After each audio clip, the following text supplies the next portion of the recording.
years, America waited, through national crisis and tragedy, lawsuit and litigation. But finally the day came, and it was probably the worst 90 minutes ever televised. A CNN senior media analyst said, quote, "That was the worst thing I've ever seen." The 2020 presidential debate consisted of former President Donald Trump bombastically interrupting his opponent and making less than firm opinions on his stance on white supremacy, while Joe Biden gave statements that either quite clearly rehearsed beforehand or made no sense at all. For many, the debate croaked its last shred of dignity when the current president of our nation called the former leader of the free world a clown. For many, it's an astounding low point to watch the two potential leaders of our country devolve into childlike ad hominem insults.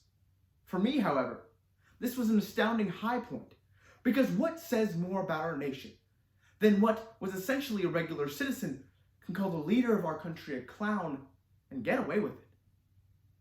It is truly our indescribable qualities that make us great. But those indescribable qualities can lend themselves to a greater evil: pride. C.S. Lewis, a theological philosopher, once said, "Pride is a cancer. It eats up every sense of love, contentment, and common sense." It does not take a laborious amount of inflection to realize that as Americans, we are a prideful people. But have we in modern America not earned that pride? Regardless of what you think, if we don't analyze our unapologetic Americanism, it is going to consume us from the inside out. So today, let's look at two problem areas in American society: our economic ineptitude and our social irresponsibility. Because America cannot push forward without addressing the problems that is present. Likewise, Americans cannot push forward without addressing those that we left behind. Contrary to the stereotype, many Americans are aware of the issues, but oftentimes our knowledge can be quoted in a deliberate ignorance. For example, did you know of the 10.8 million Americans living in poverty, 58% of them are minorities, according to usatoday.org.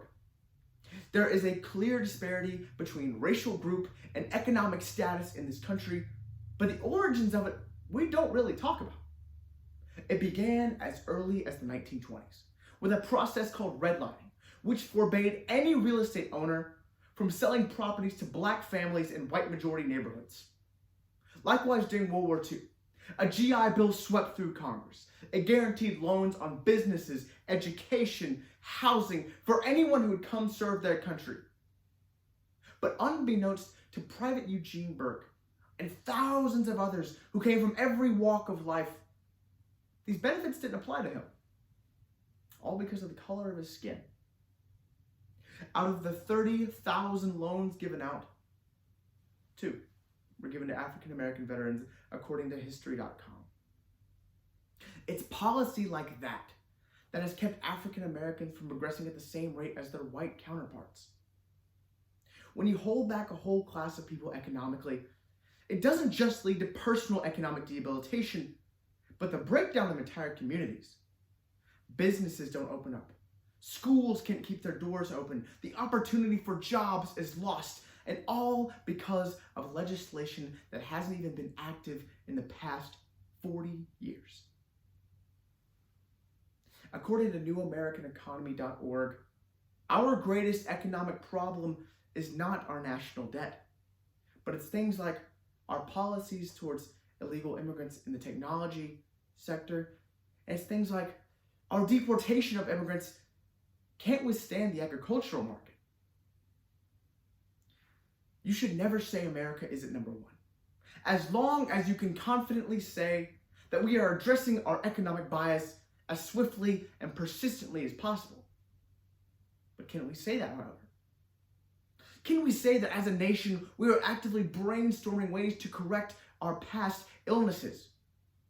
Or are we letting them persist under a thin veil of national pride? It appears that the root of our economic ineptitude is seated in a thick layer of social irresponsibility. So how can we address the problems of one without first talking about the origins of the other? The news that makes headlines is not our inability to produce economic unbias in our country today. The news that makes headlines is not illegal immigrants being deported, so what will happen to our produce? In fact, the things that makes headlines are stories like George Floyd, Breonna Taylor, Tamir Rice. According to NotJustAFewBadApples.com, you are 4 times more likely to be killed by a police officer in this country than the country in second.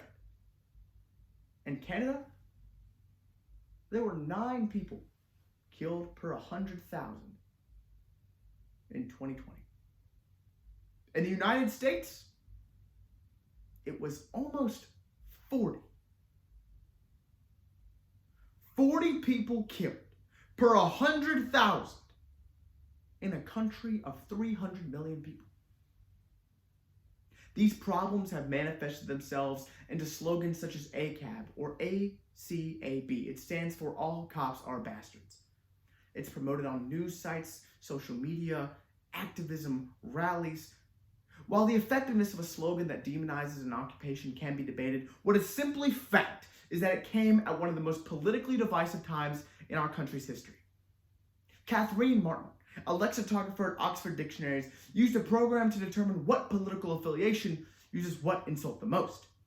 She found that conservatives most often called liberals snowflakes, while liberals most often called conservatives hacks. What was shockingly prominent on both lists, however, was douchebag. Douchebag? We are no better than the presidents we blame for divulging in a childlike ad hominem insults. Political discourse is as American as anything, but we rarely analyze the hypocrisy that in the most free nation in the world, you can be afraid to express yourself because of the American standing next to you. If we don't address this pride, this inconsistency, we're going to boil in the concoction of our own creation. Unpatriotic as the speech might seem, I assure you it is anything but. Speaking out against institutions that you believe have flaws is the most important pillar of our democracy. So let's not be afraid to ask, is America number one? And then be ready to talk about why it's not. Because if we don't, we get more cases like Alec Holt, a young man who at 17 years old died because he couldn't afford insulin. We get more cases like Damian Daniels, an African-American veteran who was shot 9 times in the chest because he didn't comply with an unwarranted search of his home. We get more cases like the community of 5,000 people.